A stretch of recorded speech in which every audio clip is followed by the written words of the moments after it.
Hello and welcome back to the Stronghold. I'm the Magi, and well, it seems like this entire budget year, ever since the last fall not rotation, we've been talking about soldiers in one form or another, mono white soldiers, Azorius soldiers, and then that conversation kind of shifted more towards humans, whether that was mono white or various blends. And now the latest craze looks like this deck is morphing once again into a third option. Today we're going to be talking about a very budget accessible Boros humans build. But before we get into all that, just a quick reminder that the Stronghold is producing content for you across a number of platforms. And Patreon has recently introduced an option where you can follow our content there without the need for any financial commitment. So even if you aren't ready to support the Stronghold is better positioned to support you. So you never miss out on a thing. Now, what were we talking about? Oh yeah, right. Okay, so as we start the deck tech here, the first concession that I want to make is there's half a dozen different ways to build Boros and do it pretty well. But I'm about 100 games into trying to approach this archetype from a budget perspective. And what I think is probably the best bang for your wild cards, for your resources, is going with a basic mono white humans build and then splashing red for a few key cards. At the 1-drops, we've got Lunarch Veteran, Novice Inspector, Recruitment Officer, and Survivor of Corellis. And of course, the quantities on this can vary according to what you have in your collection. I think 4 veterans is really the way to go. You'll notice I'm not using the single red destroy an artifact to get 3 goblins.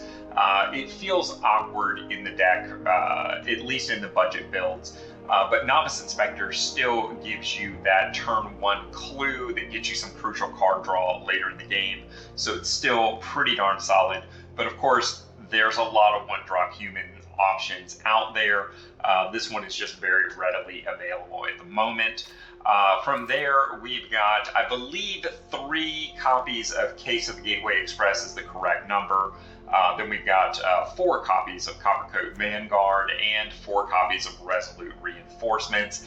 I think those are all pretty hard, fast numbers. I think if you need to invest in wildcards to get up to those, that is the correct place to be, with the possible exception of Case, because of course right now you are still opening packs for murders. At the 3-drop slot, I'm running 1 Inside Source because that's what I happen to have. Sanguine Evangelist is honestly a card that I'm testing and I've had good results with. Obviously, its battle cry ability fits very nicely into this archetype.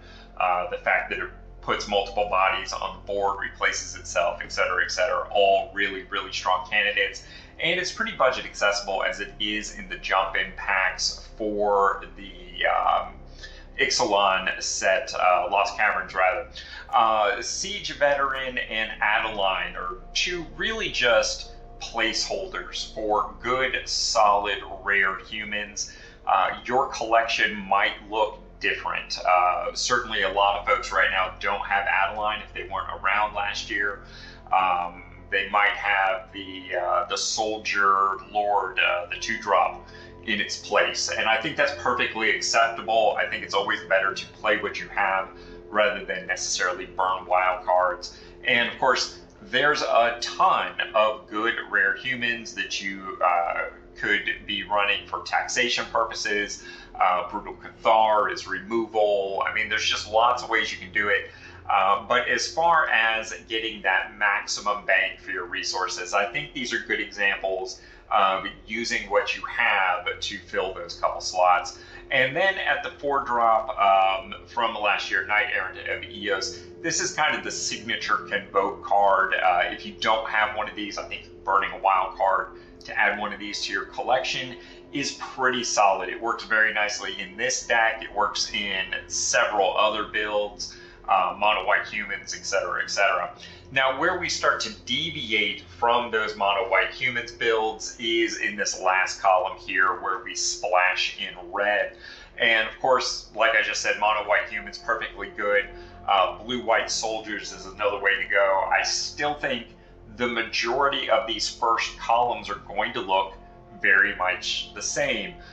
Maybe you're not running Adeline, maybe you're running that 2-drop Lord Soldier, maybe you're not running Knight Errant at that point, maybe you are running the 4-drop Uncommon Lord for soldiers, things of that nature.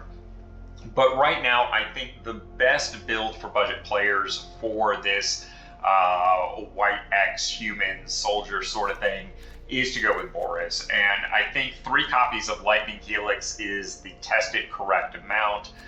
Similarly, 3 copies of Imidane Recruiter. The Pakal, I'm running 1 copy. It is legendary. A lot of people are running 3-4 copies on that, and that's fine. I just don't think it's the best budget alternative. I would rather use those remaining wildcard resources to ensure that we had 3 copies of Warleader's Call, because overall I think it's a better card for this deck. Although getting Warleader's Call and Pakal in play at the same time is really kind of busted. I think in total we're running 21 lands there, and of course we've kept it pretty basic. 10 plains, 6 mountains. I've got 1 Battlefield Forge because that was the red-white dual land that came in your starter decks. 1 copy of Cavern of Souls. Of course, you want to name human because everything other than the Evangelist is a human. We've got 2 copies of Secluded Courtyard. Works very similar to Cavern of Souls, but at a much friendlier budget rate. Unfortunately, it doesn't make your creatures uncounterable, but hey, that's a thing. And my signature budget rare for the year is Thran Portal. More often than not, you're going to use this as a red source, giving you, 7, 8, 10, 11 conditional red sources here. The only red spells in the entire deck that require actual red mana, like from the Mountain, the Battlefield Forge, or the Thran Portal, are the 3 copies of Lightning Helix and 3 copies of Warleader's Call. The other 4 red cards can all be cast off the Cavern of Souls or the Secluded Courtyard, and of course those make white mana too. So all in all, an extremely budget-friendly deck.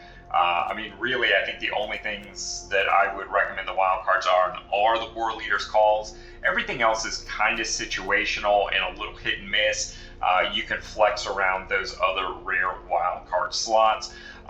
Sometimes the deck on those requires red, like Warleader's Call and the Lightning Helix. Sometimes the deck does stumble on that because we are running so few red basic sources. So like 1 out of 10 games or so, I get one of those stuck in my hand, or occasionally 2.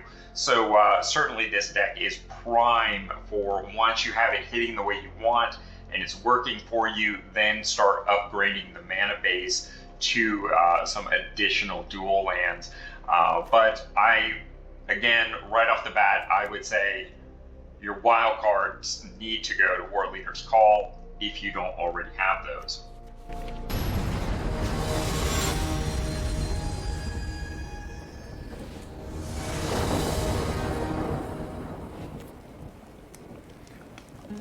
Show me the hand. Show me.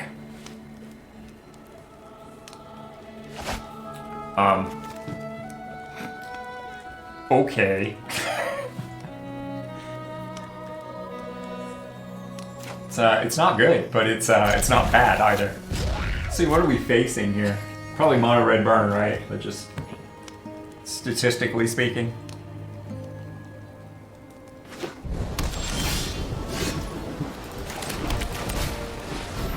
Looks like is it? Alright. Now is it spells or is it artifacts?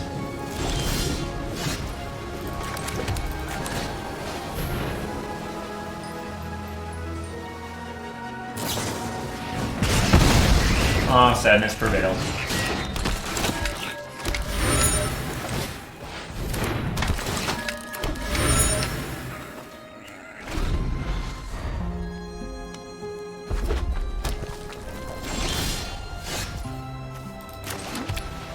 opt for the want of red mana.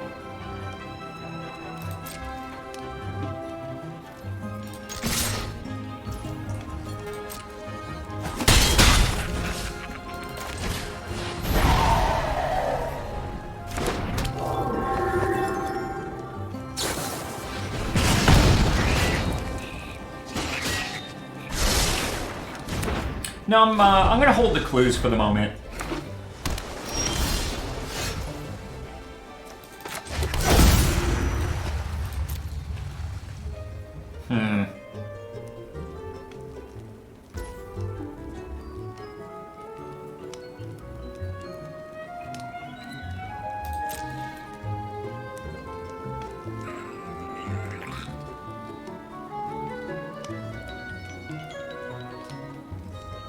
I'm probably being overly cautious here, but...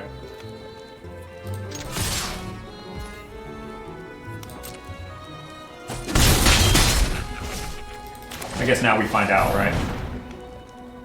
Oh wait, I had a Caverns. That was complete silliness. They couldn't have countered it.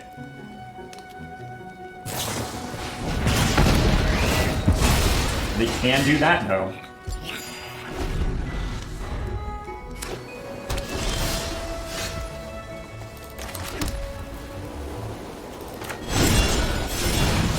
This can get countered.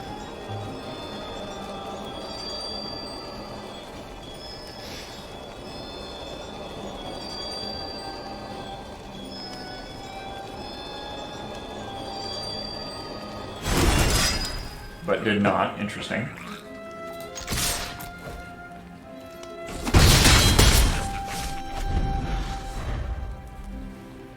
So I think Imidane's Recruiter next turn just wins us the game.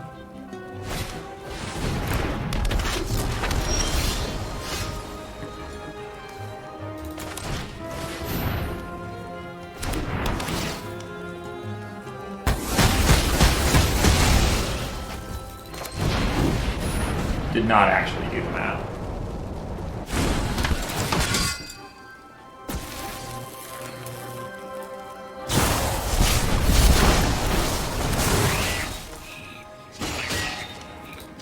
Still think that's dead. Yep. Looking that way.